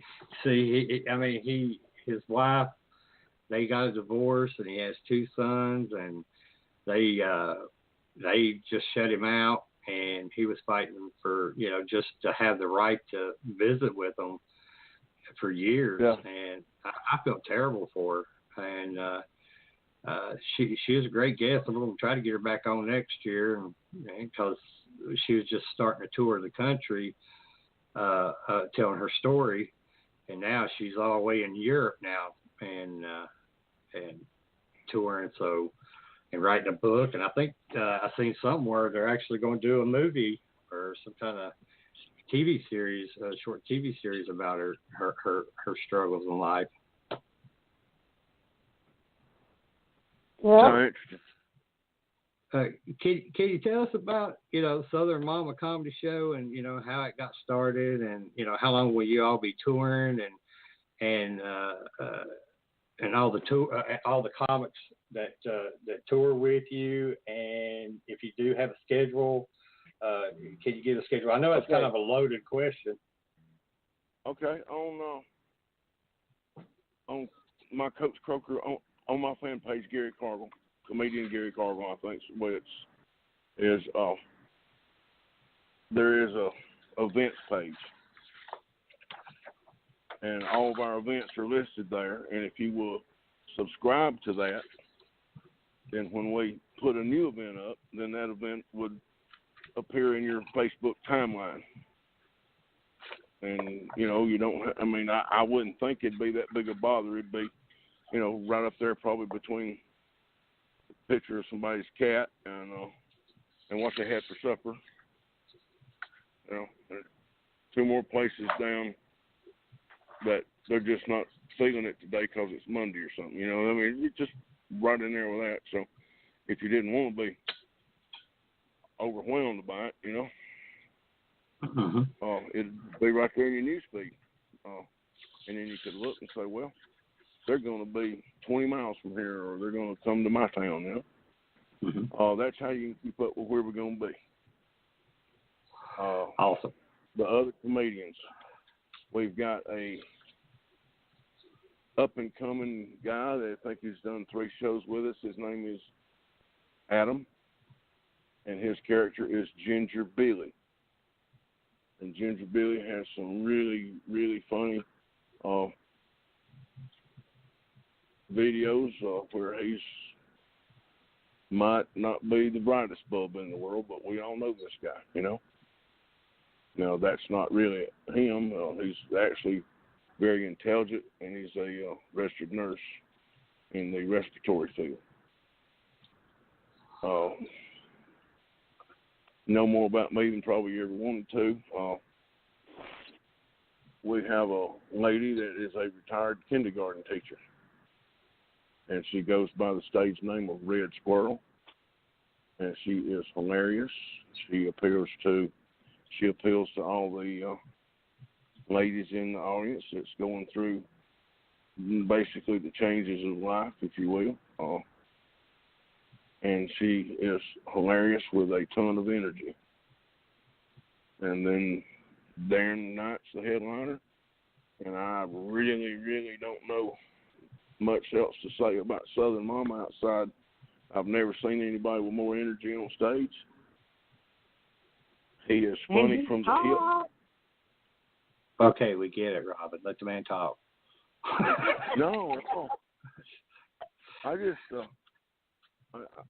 can't believe that she don't think I'm hot too. That's I know that's it's hurting my feelings too. You have a very sexy voice. Oh my God! Can you do better than that? At least you got pretty eyes or something. God. Yeah. I haven't listened to his eyes. I don't know. I'm good with. I'm good with the voice thing for now. Okay, really. Let's don't try for too much. I'm sorry. I'm just trying to get you back, man. Us fat boys got to stick together. And trust me, everybody needs a good wingman. Yeah. And I appreciate the effort. Yeah. Oh, you will. But anyway, that's the outside of the, the business end of it. We're a producer, John Edwards Cosmo, with Bang Productions, and John saw Darren on doing Southern Mama and thought, I need to get to this guy and help him, and he did. Because previous to him, we was working Noble Street in Anniston, Alabama for, ticket cost you $5. So I'm real happy that he found us. That's awesome. Well, here's a question I like to ask all my guests, whether it's a comedian or actress or politician or even people in a paranormal and field and so forth. Have you ever had a paranormal experience, such as hauntings or anything like that, or any crypto, such as Bigfoot experiences, or even a UFO encounter?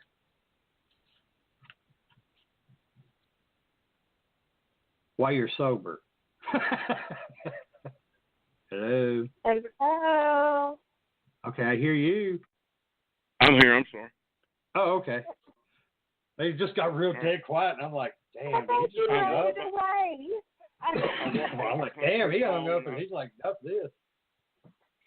I walked by a concrete wall, and I think it must have killed the radio signal. Or there was a ghost that muted and unmuted my phone while I wasn't looking. I don't know. Could have been. Here's the reason that I'm not big on ghosts. Everybody I've ever heard that ever saw a ghost told me what the ghost was wearing. He had on a Civil War suit. She had on her high school cheerleader outfit. She just that. Never one time have I ever heard somebody say this ghost was naked as a jaybird. Yeah. Now, that's so true. What that does to me, if I die, I want to be naked. Is all I'm telling you. That's right. When I leave this body, I want to be naked. I don't want to have on the pink flamingo shorts that I got on right now, or even the golf hat. You like it? You see that ghost? I just want to go. I just want to go right into the afterlife naked. Now, when I hear that, I'll start believing it. I mean, but you think about what I'm saying? Oh, I agree with you 100%. They all got on something. Mm-hmm. I can't swear what it was. We grew up real close to a military base. One night, I saw red lights that looked like, to the naked eye, which is all we had. See how all my stories has got something about being naked in them. You see what I'm saying? I love it. But they was these street lights, and they were the kind of lights that you might see as far as the brightness and the size looked to be what you'd see on top of a radio tower, the little red lights. Mm-hmm. I saw 3 of them within 5 minutes of each other rise from the forest, come straight up, and streak it. And like when they went across the sky, all you could see was a flash of light. They was gone. I don't know what it was. There was some marijuana involved, but that ain't the only time I've ever smoked it.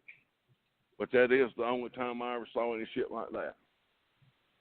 And I don't know what it was, and I don't care. Look, I think we're foolish to think that we're here on this little planet, stuck way off in our little solar system, and we're talking about such a vast of the world that I can't imagine that we're the only life that exists. And I can't imagine it's the way our society is that we're the smartest bunch in this whole universe either. I mean, after all, we did elect Trump president.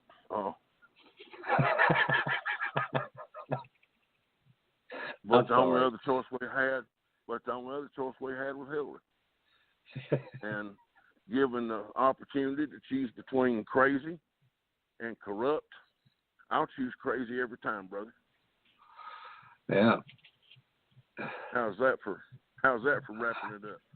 That sounds great. Seeing how we got about 3 minutes left, what are your plans for the rest of 2017? And do you have any projects for, other than your tour, that y'all are working on that you can talk about? I'm headlining in Marietta at the Strand Theater the night before Thanksgiving because I'll be off tour and we won't go back until like the next week. Big show. My anniversary's on December the 31st. And we are at the IP Casino in Biloxi, Mississippi on the 30th. And the next day, my anniversary, and I'm taking my wife with me.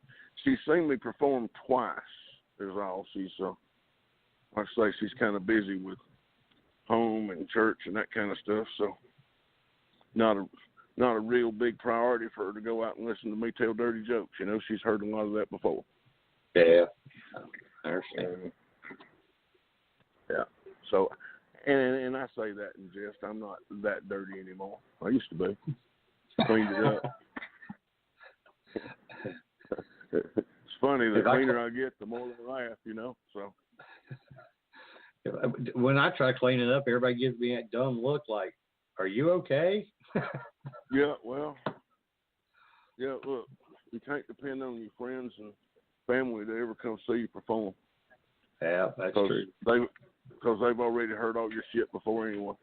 Yeah. So, well, if anyone's interested in finding out more about you, if they got any questions or, any comments or anything like that, how can they get a hold of you? Facebook, man. Facebook is a trick. I'm also on Instagram, Twitter, Snapchat. Every now and again, I'll put up a behind-the-scenes picture. Instagram, on Twitter, I'll put stuff up when I think something is worthwhile to put up. And outside of that, I won't bother you to death. If you want to follow me on Twitter, I'd love it. Hit me up, like my little page on Facebook. I love it. That's awesome. My pleasure, guys. My pleasure. Thank you for having me. Oh, thank you so much. It's been an honor. Yeah, thank you. Hey, y'all have a good night, and you take care and have a good weekend, bud. And good luck. Thank you. Thank you. Good night. Good night. So that's it for us tonight. I want to thank Gary Cargal for coming on the show and thank everyone that took the time to listen in. I'd like to give a big shout out to the Vibe Radio Network and Holly and Ryan for putting up with us. Also to all the first responders and our men and women in the armed services. Thank you all for your service. Our guest for next Thursday night, September 28th, will be Patricia Anawani. Patricia is co-director of Chasm. She's a researcher, explorer, symbolologist, spiritual, intuitive, and life counselor and artist.